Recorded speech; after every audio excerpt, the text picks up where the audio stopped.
कैसे हैं सभी छात्र और छात्राएं? चलिए, मैं आपका अपना टीचर गुलशेर गौड़। आज मैं आप लोगों के लिए, आपको पता है शनिवार है और जो हमारे बच्चे पीसीएस जे की तैयारी कर रहे हैं, एपीयू की तैयारी कर रहे हैं, एचजेएस की तैयारी कर रहे हैं, कुल मिला के बात यह है कहने की, वो किसी भी स्टेट लेवल की न्यायिक परीक्षाओं की जो भी तैयारी कर रहे हैं, उन लोगों के लिए आज का शनिवार का दिन हमारी क्लास का मोस्ट इम्पोर्टेंट दिन होता है, क्योंकि हम लोग आप लोगों के लिए टॉप 20 क्वेश्चन निकाल कर लाते हैं जो एग्ज़ाम के ताल्लुक से मोस्ट वेरी इंपॉर्टेंट क्वेश्चन होते हैं। ये चीज़ आप लोग भी फील कर रहे होंगे कि कोई भी दिन जब से हमने आप लोगों के लिए क्लास स्टार्ट की थी, चाहे वो जनरल स्टडी की क्लास हो और चाहे आपकी लॉ की क्लास हो, अब तक कोई भी गैप हमने आप लोगों के लिए क्लास का नहीं किया है, क्योंकि आप लोग का जो लक्ष्य है वो हमारे लिए मोस्ट इम्पोर्टेंट है, ना कि छुट्टी। आप लोगों को करंट अफेयर की क्लास भी कराई जा रही है। जो बच्चे स्टेट लेवल उत्तराखंड पीसीएस जे और पीसीएस एपीयू की तैयारी कर रहे हैं, उनके लिए उत्तराखंड स्टेट भी चल रहा है। ठीक है, तो आप लोग आगे बढ़िएगा। हम लोग आप लोगों के लिए दिन और रात मिलकर मेहनत कर रहे हैं। विन आईएएस की पूरी टीम इस बात पे रिसर्च कर रही है कि और बेहतर एग्जाम को कैसे आसान बनाया जाए बच्चों के लिए, ताकि बच्चों को एग्जाम में बैठकर कोई भी समस्या ना आए। ठीक है, तो आइए आगे बढ़ते हैं। आज का हमारी जो क्लास है वो है सिविल प्रक्रिया संहिता 1908। ठीक है, सिविल प्रक्रिया संहिता 1908 और टेस्ट नंबर 20। इससे पहले आपके लॉ वाले जो विधि वाला पोर्शन है उसके 19 टेस्ट हो चुके हैं। आप निरंतरता के साथ लगातार दिन प्रतिदिन अपना लक्ष्य निर्धारित करें और एक टेस्ट आप रोज सॉल्व करें। ठीक है, तो आइए देखते हैं। पहला क्वेश्चन है, किसी डिग्री को निष्पादित करने वाला न्यायालय, किसी डिग्री को निष्पादित करने वाला न्यायालय क्या?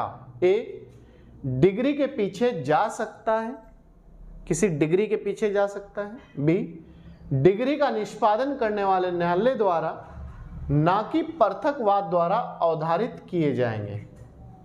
सी, केवल दूसरा। डी, ए और बी दोनों। इसका जो आंसर होगा वो होगा केवल दूसरा।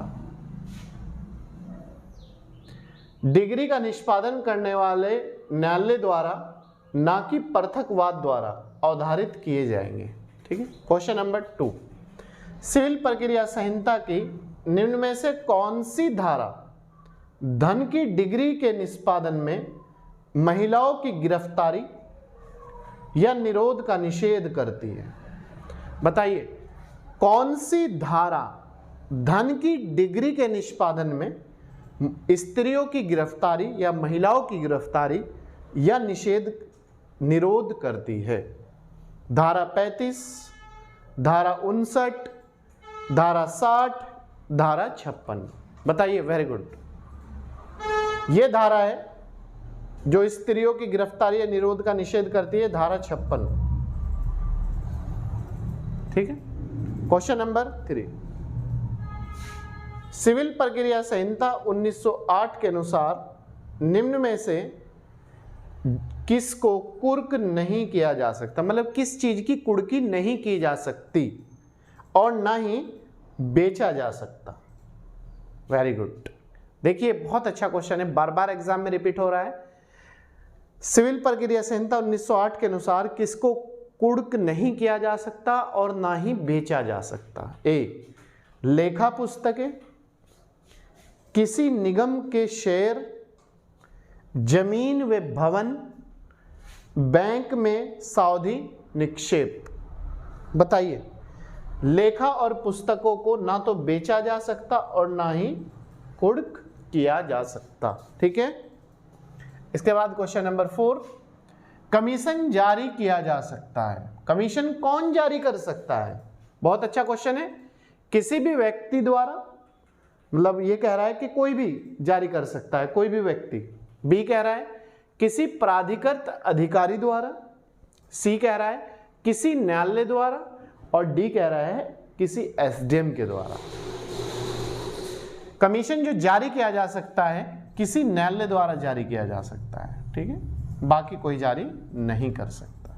क्वेश्चन नंबर 5, किसी साक्षी की परीक्षा, जो गवाह है, साक्षी है, उसका एविडेंस परीक्षा करने के लिए जो भारत में किसी स्थान पर नहीं रहता, धारा 77 अधिकथित किया गया है कि कमीशन के बजाय न्यायालय जारी कर सकता है। एक बार फिर देख लीजिएगा, मोस्ट इंपॉर्टेंट क्वेश्चन है। किसी साक्षी की परीक्षा करने के लिए जो भारत में किसी स्थान पर नहीं रहता, धारा 77 अधिकथित किया गया है कि कमीशन के बजाय न्यायालय जारी कर सकता है। क्या कमीशन जारी ना करके न्यायालय क्या जारी कर सकता है? अनुरोध का पत्र, समन, वारंट। बताइए, न्यायालय जो जारी कर सकता है वो कर सकता है अनुरोध का पत्र, ठीक है, अगर समन जारी नहीं करता तो। क्वेश्चन नंबर 6, केंद्रीय सरकार के विरुद्ध किसी वाद के मामले में, अगर कोई वाद है जो रेलवे से संबंधित हो, 1908 की धारा 80 के अधीन नोटिस देना होता है।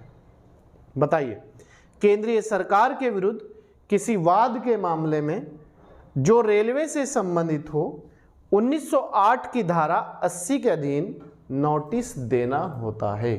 किसे? सचिव भारत सरकार को, भारत सरकार के जो सचिव होते हैं, आईएएस ऑफिसर होते हैं, उस रेलवे के महाप्रबंधक को, उस रेलवे के अध्यक्ष को।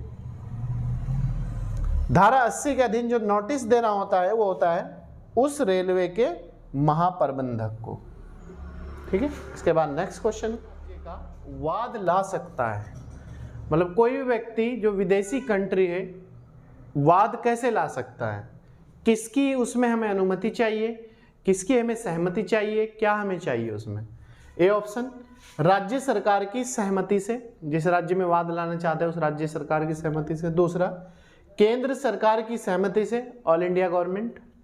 भारत के राष्ट्रपति की सहमति से। बताइए, कोई व्यक्ति विदेशी राज्य का वाद ला सकता है, कोई भी व्यक्ति विदेशी राज्य का जो वाद ला सकता है वो ला सकता है केंद्र सरकार की सहमति से, सेंट्रल गवर्नमेंट की अनुमति से, ठीक है। क्वेश्चन नंबर 8, सिविल प्रक्रिया संहिता उपबंध करती है, किस चीज का मैनेजमेंट करती है, किस चीज का उपबंध करती है? ए, अस्थायी व्यादेश देने के लिए, अस्थायी व्यादेश देने के लिए, अस्थायी व्यादेश देने के लिए। सी, आज्ञापक व्यादेश देने के लिए। बताइए, वेरी गुड। सिविल प्रक्रिया संहिता उपबंध जो करती है वो करती है अस्थायी व्यादेश देने के लिए, ठीक है। क्वेश्चन नंबर 3, सिविल प्रक्रिया संहिता निम्न में से किस धारा में यह उपबंधित है कि पक्षकारों की सहमति से, दो जो वादी है ए और बी दोनों पक्ष की सहमति से न्यायालय द्वारा पारित डिग्री के विरुद्ध अपील नहीं होगी? सिविल प्रक्रिया संहिता निम्न में से किस धारा में यह उपबंधित करती है कि पक्षकारों की सहमति से न्यायालय द्वारा पारित डिग्री के विरुद्ध अपील नहीं होगी? वो फाइनल होगा जो भी होगा। धारा 96(1), धारा 96(2), धारा 96(3। इसका उल्लेख है धारा 96(3), सी आंसर, ठीक है। इसके बाद क्वेश्चन नंबर 4 है हमारा, उच्च न्यायालय द्वारा द्वितीय अपील सुनवाई हेतु किस आधार पर प्रस्तुत की जाएगी? उच्च न्यायालय द्वारा द्वितीय अपील सुनवाई हेतु किस आधार पर प्रस्तुत की जाएगी? ए, एक पक्षीय पारित अपील डिग्री, एक पक्षीय पारित अपील डिग्री। बी, विधि व लक्ष्य के सारभूत पर्सन से। सी, ए और बी दोनों। डी, कोई नहीं। उच्च न्यायालय द्वारा द्वितीय अपील सुनवाई हेतु किस आधार पर यह होती है? एक पक्षीय पारित अपील डिग्री। ठीक है, A answer. Question number next है हमारा, सिविल प्रक्रिया संहिता के अंतर्गत कौन सही सुमेलित है? सिविल प्रक्रिया संहिता की जो धारा है, कौन सी चीज इसमें सही सुमेलित है वो बताना है हमें। अस्थायी व्यादेश, धारा 39। बी, कैविएट दायर करने का अधिकार, धारा 148 क। निर्धन व्यक्ति द्वारा वाद आदेश, 33। डी, सभी सही सुमेलित है। देखो, अस्थायी व्यादेश का जो उल्लेख है धारा 39 सही है। ठीक है, कैविएट दायर करने का अधिकार, धारा 48 क सही है। निर्धन व्यक्ति द्वारा वाद आदेश 33 सही है। तो इसका आंसर हो जाएगा डी, सभी सही सुमेलित है, तीनों सही सुमेलित है। क्वेश्चन नंबर 6,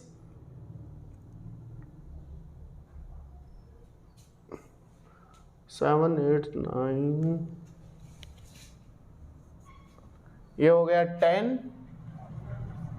ये हो गया 11 और ये हो गया 12। क्वेश्चन नंबर 12 है आपका, सिविल प्रक्रिया संहिता की धारा 115 निम्न के बारे में प्रावधान करती है। धारा 115 किस चीज के बारे में उल्लेख करती है? प्रावधान करती है, या फिर किस चीज का उसमें हमें प्रूफ मिलता है? पुनर्विलोकन, पुनरीक्षण या फिर निर्देश? बताइए धारा 115 क्या है? धारा 115 में है पुनरीक्षण। इसके बाद क्वेश्चन नंबर 13 का पुनर्विलोकन किया जा सकता है। किसी भी न्यायालय द्वारा अगर पारित कोई डिसीजन है तो उसका रिव्यू कैसे किया जा सकता है? कौन कर सकता है? ए, अपीलीय न्यायालय द्वारा। बी, निर्णय पारित करने वाले न्यायालय द्वारा, मतलब जिसने वो डिसीजन दिया है उसी के द्वारा। सी, उच्च न्यायालय द्वारा। बताइए, किसी न्यायालय द्वारा पारित निर्णय का पुनर्विलोकन किया जा सकता है, दोबारा से जांच उसी न्यायालय द्वारा, निर्णय देने वाले न्यायालय द्वारा ही पुनर्विलोकन हो सकता है। B answer. ठीक है, क्वेश्चन नंबर 14, धारा 148A1, धारा 148A1 के अंतर्गत प्रस्तुत कैबिनेट निम्न के अवसान के बाद परवर्त नहीं रहेगा।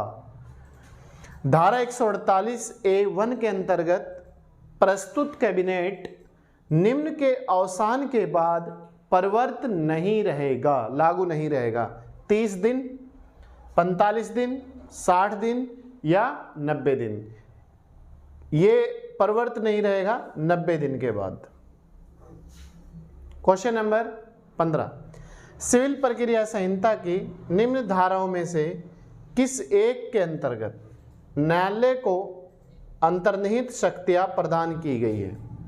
किस धारा के अंतर्गत न्यायालय को अंतर्निहित शक्तियां प्रदान की गई है?